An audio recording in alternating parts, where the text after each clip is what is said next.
Hello viewers, আসসালামু আলাইকুম। আমি আরেকটি মজার রেসিপি নিয়ে হাজির হলাম। আজকে আমার রেসিপিটির নাম হচ্ছে ফিশ চিলি। তো দেখতে পাচ্ছেন আমি পেঁয়াজগুলোকে দিয়ে দিচ্ছি, আর পেঁয়াজটাকে কিন্তু এভাবেই কেটে নিতে হবে।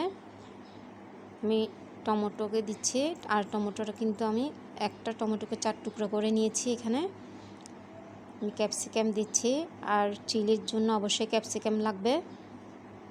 দেখতে পাচ্ছেন কাঁচামরিচ দিচ্ছি, মাঝখানে আমি কেটে দিয়েছি। 1 চা চামচ আদা রসুন বাটা দিলাম, স্বাদ মতো লবণ দিচ্ছি,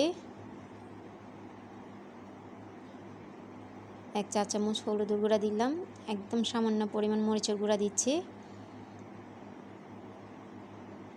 সয়া সস দিচ্ছি সামান্য পরিমাণ, টমেটো সস দিচ্ছি,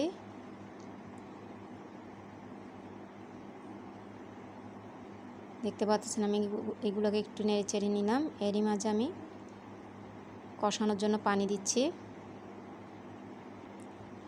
দেখতে পাচ্ছেন। আর এইভাবেই কিন্তু চিলিটা রান্না করলে খেতে খুবই ভালো লাগে। তো আগের থেকেই কিন্তু আমি মাছটাকে ভেজে নিয়েছি, আর এটা হচ্ছে পাঙ্গাস মাছ। আসলে চিলি রান্না করতে হলে যে কোনো মাছ দিয়ে করা যায়, বিশেষ করে কোরাল মাছটা, আর এটার অনেক দাম, তাই আমি পাঙ্গাস মাছ দিয়ে করে দেখাচ্ছি। কারণ পাঙ্গাসটা সবাই নাগালে থাকে কেনার। আমি এখানে গোলাপ জলটা দিচ্ছি সামান্য পরিমাণ, দেখতে পাচ্ছেন।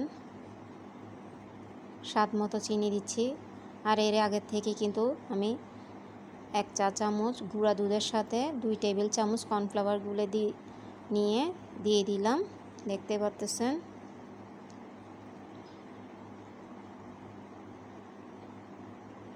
দেখতে পাচ্ছেন তৈরি হয়ে গেলো আমার মজাদার ফিশ চিলি।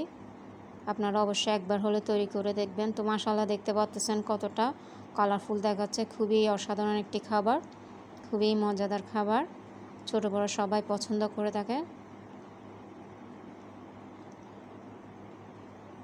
হুবহু বিয়ে বাড়িতে যে স্টাইলে ফিশ চিলিটা দেওয়া হয়, ঠিক সেম স্টাইলেই আমি রান্নাটা করেছি। আশা করি আপনাদের সবার ভালো লাগবে।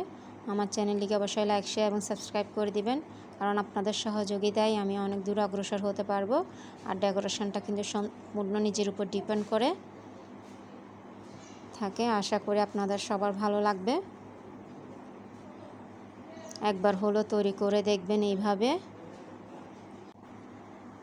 তো দেখতে পাচ্ছেন কতটা ডেলিশিয়াস দেখাচ্ছে।